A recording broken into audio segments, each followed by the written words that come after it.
Viewers, you are welcome back again to this our exposition. This particular topic is under the heading of exposition, under the subheading of occult maladies and false prophets. We are now on part 2 of occult maladies and false prophets under exposition.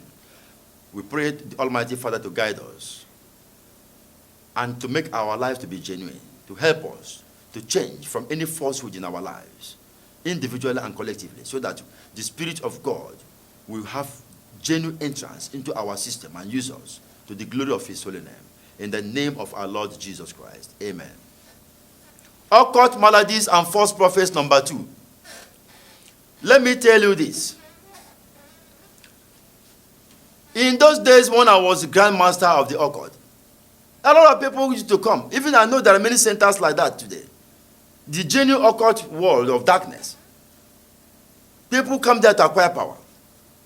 You see somebody is talking, then he say, okay, as he throws his handkerchief, people will fall on the ground. Some of us, as we are preaching, we throw your suits on people. People start falling. What is the meaning of that? Where does that power come from? How many problems has been solved by that? Genuine problem. Such powers come from the realm of darkness. Well, I'm not saying that all such things are fake anyway, but I'm telling you now that there are fake things that occur along that, handkerchiefs and so on. You know. People come, there are things you put in their eyes. Before you know what's happening, they start seeing vision. Tido is one of them. They put it in your eye. You begin to see phantasmagoria as illusion. Many so-called men of God who do not have the genuine power of Christ, they don't have the genuine power of the Holy Spirit, they don't have the genuine power of Jehovah God Almighty, they go into all those things. They go into all those things. They go to shrines of darkness, witch doctors, to obtain power. They own allegiance to all those things. They come out and say they are preaching the gospel. Is that not false prophet? Because if you are a Christian and you are preaching the gospel, don't seek power from any other place. And if you don't want to be a Christian, then remain where you are. But when you come to Christianity and you go to preach, and you cannot pray for somebody's headache to go away, and you want to go and develop some occult mirrors, occult things, then it means you are a false prophet. Even some people do not do it in that light. What they do is that they still perform it through the contemporary computers. You see, there are so many. Do you know that there are some places in this world now? You see some people, the way they give vision. They arrange themselves in certain structures. They say they're men of God. When you go to them, what they do is, when you register your name in a particular place, you give details. They have a way of communicating with the Jiro Overseer in his inner office. By the time you appear before Jiro Overseer, the information has reached him through the computer. He will call your name, say your social and say yes. He will tell you your problem. Because you have already elaborated yourself. You're interacted with some ushers and some people, even some people who come there to say they are seeking for solution. They are part of the network. That is falsehood. If you don't know something, let it be known that you don't know. Try to learn it in a genuine way. Some people out of faith, so many things. There was even a particular church where one woman came one day. They had a wheelchair. And as the church was going on to praises, the woman just came late. They put the woman in a wheelchair. They said the woman should sit down, sit down. From the end of the church, they started rolling the wheelchair. The woman thought they want to give her an executive because the wheelchair looks executive, like a chair you can roll. They rolled that chair to the front of the evangelist that was preaching. And you see the psychology of that kind of experience. The crowd look at it that, oh, a crippled person has been brought to the evangelist. The evangelist knew that this is a plan. The woman herself, she wasn't even part of that plan. She was surprised. As soon as the woman got to the evangelist came out and said, stand up and walk. Hey, the woman stood up. Hey, congregation, they clap and clap. Miracle has occurred. The woman went to have seat somewhere. All this falsehood should stop. Don't think that until you make people to fall on the ground, that's when they will know you have power. If that is the basis of assessing power, then everybody in Jerusalem, in the land of Judea, they will all have been perpetually on the ground when our Lord Jesus Christ was physically on earth. That is not the basis of power. When you seek the Spirit of God is real. These are the things that when you fake them, you don't know that you are a false prophet. And let me tell you that there are also blind witches within the system of the occult maladies who are involved deeply in all these things. They are blind witches. They are not conscious witches, because on the part of the conscious witches, you have the black witchcraft, you have the white witchcraft, you have the Kali witchcraft. Then you have the Abramele. Then all these dimensions of craft united to have a prison yard for the sons of men, which they call blind witchcraft. There are a lot of things about blind witchcraft, but that's not what I'm discussing here now within their totality. But I will come about on that on a different platform in astral war against eight men, because that astral war against eight men that we are discussing, one of these they will bring out the mortal codes of witchcraft and give more information about that. But what I'm saying is that there are human beings that they want to fake occultism. And they have a well-organized network all over the world, including in Nigeria. There are even many in Nigeria. You see? There are so many in this country that entanglement with them brings destruction. They work in so many ways. Let me tell you. A man can say, well, I'm looking for money. I want to make money anyhow. Because these people, they have agents, and it's a network. They have agents. They are fake. They are not real occult. Their shrines are fake. All those things are fake. But they also keep people along the line. They have a network how they kill people. They even use the police, unknown to the police. What I'm trying to talk about now. Unknown to the police. They use security agencies, unknown to those security agencies. Let me tell you how it goes. Now, somebody can say he's looking for money. They now take him and introduce him to a particular place. Maybe this person may even have up to 50 million naira, but he wants to be a multi-billionaire in dollars. Now they lost for money. When you lost and begin to seek those things, then you attract those things to yourself. When you come into contact with such people, they may take you, okay, you meet their priest. They will decorate themselves as priests. You will see a shrine. That shrine, all those are nothing, nothing is there. They will take you, the priest, with some of his servants will say, okay, that they are going to invoke money for you in the night. In the night, they take you to a river, a well-organized structure. In that river, you will see a mermaid. But all those things are manufactured by human beings, because they will put iron from a very far place and link it to the river. An iron that when you sit at the head of the iron, it will rise in the river. And from that point, it will rise in the river. They will put a dummy, like, a dummy, like human dummy, female. The back is what will come out, like with long hair. Like teddy bear, all those kind of big things with long hair. So that when somebody sits on it here, it will jack up this way. Like some of these security things you see on the road, when you hold this side, it will rise up for vehicles to pass. So they will make long something like that.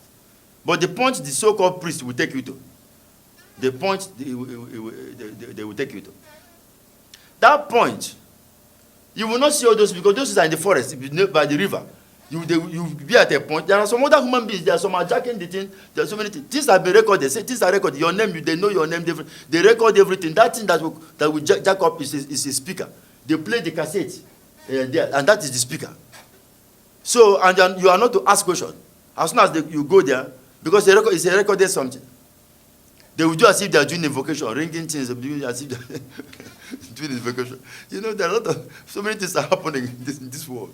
That's why I titled this message, Occult Maladies and False Prophets. Falsehood is going on in different places to rip people out of their money.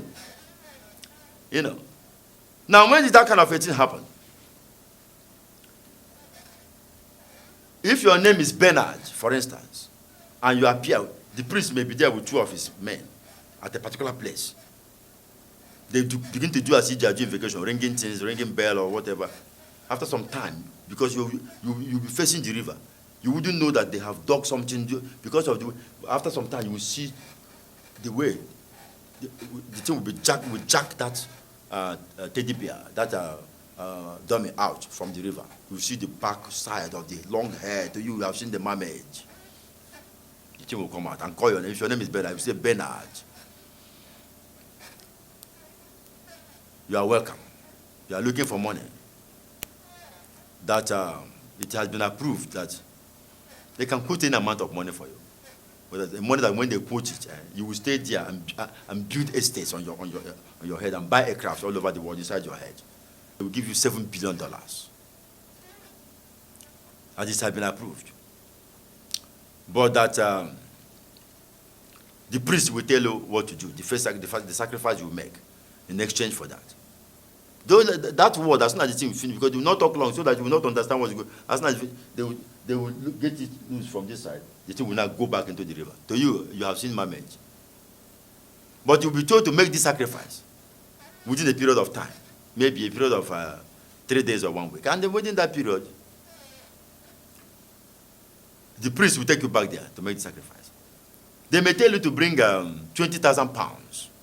Or $20,000 or $100,000. And now they study you.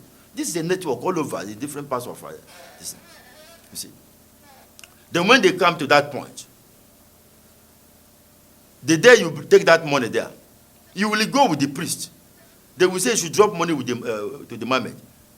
Now, by the time you go there, they may put a very big tray on the ground and a white cock. That white cock you see on the ground that is restricted with a tiny rope tied somewhere so that it cannot move beyond that area. But when you get there, you will see the white cock and the tray. You will be told to drop that amount of money agreed upon, whether $50,000, $100,000, depending on what they were able to take from you, or $20,000, based on your capacity, you will drop it there. To you, this money is what is the exchange for you to get your $7 billion. When you drop the thing there, you and that so-called priest and his probably 1 or 2 of his boys will go away. To you, you have left the thing. You will be made to think that white cock is the mermaid in that form. Then you go your way. But the boys hiding in the forest, they will come and pick the money and take home. So many things are involved in this thing. So many things are involved. And then you'll be told that the money will come at a particular time. There was even a man in this world that they tried to do this thing in a certain way. So they told the man to build drums. Up to 7 drums. That is 7 big drums. The man had to put them inside private rooms. And they told me if he talked with that. The man, eventually, the wife was uncomfortable with this. The wife came and told me, say, Habinja, look at what my husband is dabbling into. I sent for the man. I told him, I said, this thing, that particular thing is wayo. Because I have been in the occult world. I know the fake, I know the real. Both the real and the fake, they are fighting against human beings. If you don't take time, this thing will lead to death. Because of our time, when I come back on the next part, I will tell you other things associated with this and how it leads to human beings' death and imprisonment and so many things. So, I went into the house of that man because they say he should never enter into the house, that if he enter into that place, the spirit will kill him until after the 7 days. And so I entered there, I said, open this. I opened them by myself. I didn't see anything. There's nothing there. They say fake. Because they wanted to use that one to lead to another thing. What they do in such instances is that when they have prepared something like that, after that period, you will be told that money will enter into all those drums. They can even tell you to build 7 drums or 10. You see, by the time you see the big drums, you put them in your rooms, lock them up, expecting that when the time comes, you open it, millions of dollars. You know, you'll be building skyscrapers on top of your head. Now, when that time comes, they will enter into their plan B. And what is the plan B? The priest will tell you that their ancestors from your place, they do not want you to get the money, that you have to go and appease them. They will lead you to the burial ground for another manipulation, which I'm going to talk about when next we come to this platform. Because from that manipulation, because all these things, your money will be going. You are going to also go and you will also take some money again to go and appease those ancestors. So many things are involved there. And in the course of time, when you are not able to provide any money again, some people sell their houses, sell their cars on account of this thing. Become poor. Why are you waiting for that billions and billions? When they realize that you cannot afford anything again, and even sometimes even to fuel the car, you cannot fuel this and that, they design a way to discharge you. I'm going to discuss all these things, how they go into the burial ground, what they do, and how they try to discharge the person. Sometimes the person may be killed, and a lot of things happen along that line. When we come back on the third part of this exposition, for now, I pray that any one of you that has fallen into these things, or anyone that is inside this yoke of bondage, of this kind of manipulation, I pray that the spirit of light will open your eyes to know that these things are false, whether they occur in the occult network, in the religious network, all these maladies of the occult and false prophets and perambulating in our world. Father, I pray that you set your sons and daughters free from their manipulations and bondage. In the name of our Lord Jesus Christ. Amen.